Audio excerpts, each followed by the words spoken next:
बहुत मतलब कि आसान सवाल है। इसमें ये कहा गया कि एक हमारे पास स्मॉल, तो हमारे पास सर्कुलर तो लूप है ऑफ रेडियस ए, और वो इनिशियली आपके पास बेसिकली को प्लानर और आपके पास कोसेंट्रिक था with a much larger circular तो लूप, और उसका रेडियस दिया हुआ है B. B is obviously very very greater than A, ठीक है।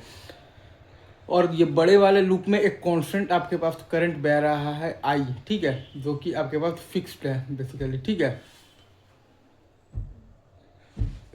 और आपका जो छोटे वाला जो लूप है उसको हम लोग बेसिकली उसके डायमीटर के अबाउट ओमेगा एंगुलर स्पीड से घुमा रहे हैं। और छोटे वाले आपके पास लूप का रेसिस्टेंस दिया हुआ है आर, और इंडक्टेंस को हमें करना है नेग्लेक्ट, हमें बताना है EMF induced in the larger loop due to the induced current in the smaller loop as a function of time. Again हम लोग पहले ये तो जानते हैं कि ये सिस्टम का म्यूचुअल इंडक्टेंस आता है mu not by two B into pi A square into cos of the omega T at any time T. बाकी हम लोग तो फ्लक्स तो लिख ही सकते हैं बेसिकली। पहले तो बड़े वालों के कारण हम लोग छोटे वाले का फ्लक्स लिख रहे हैं, तो mu not I by two B into pi A square into आ जाएगा cos of the omega T. बड़े वाले के कारण छोटे वाले का फ्लक्स लिख रहे हैं, तो mu not I by two B into pi A square into cos of the omega T.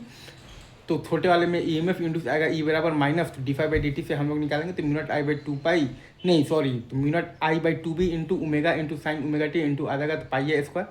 तो भाई तो छोटे वाले लूप में आपके पास बेसिकली तो करंट आ जाएगा म्यू नॉट आई बाई आ जाएगा तो two B into omega into sine omega T into आ जाएगा तो pi A square by R. अब ये छोटे वाले लूप के में जो इंड्यूस जो करंट है उसके कारण अगर आप तो बड़े वाले लूप का फ्लक्स लिखिएगा तो म्यूचुअल इंडक्टेंस का रोल आएगा, जो कि हम जानते हैं कि रेसिप्रोसिटी जो थ्योरम होता है उससे आता है हमारे पास M12 बराबर M21 बराबर M। तो M निकालना आसान, तो बड़े वाले में करंट मानकर छोटे वाले का फ्लक्स निकालकर M निकालना मतलब कि आसान है, और वहीं यूज कर देंगे दोनों के केस में क्योंकि वो सेम ही होता है। तो M हमारे पास आया है mu not by two B into pi A square into आया है कॉस ओमेगा टी इंटू, और आई आएगा मतलब यहाँ पर जो छोटे वाले लूप में जो करंट है, तो mu not by two B into I omega by R into sine omega T into आ जाएगा तो पाई ए स्क्वायर। तो ई हम लोग निकालेंगे तो minus D phi by D T करेंगे तो आ जाएगा mu naught pi A square omega by B का whole square into cos two omega T into I by four are.